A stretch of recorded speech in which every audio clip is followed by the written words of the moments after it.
நற்செய்தி. நாம் நிர்மூலமாகாதிருக்கிறது கர்த்தருடைய கிருபையே, அவருடைய இரக்கங்களுக்கு முடிவில்லை. புலம்பல் 3:22. எரேமியா தீர்க்கதரிசி தன் வாழ்க்கையின் மிக குழப்பமான, வேதனையான, மிக இருண்ட நேரத்தில் உரைத்த வார்த்தையே இந்த வசனம். நகரம் சிதைந்தது, ஆலயம் எரிக்கப்பட்டது, மக்கள் சிறைப்பிடிக்கப்பட்டனர், நம்பிக்கை குலைந்து போயிற்று, எங்கும் இருள் சூழ்ந்த நேரம். அந்த நேரத்தில் எரேமியா இந்த ஆறுதலின் வார்த்தையை உரைக்கிறார்.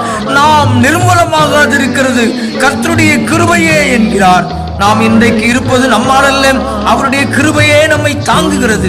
நாம் இன்று உயிரோடு இருக்கிறோம், விசுவாசத்தோடு வாழ்கிறோம், இன்னும் தேவனை தேடுகிறோம் என்றால் அதுவும் கர்த்தருடைய கிருபையால் தான். நம்முடைய பலவீனங்களில் நம்மை நிற்க வைத்தது அவருடைய கிருபையே. நாம் தவறிய போது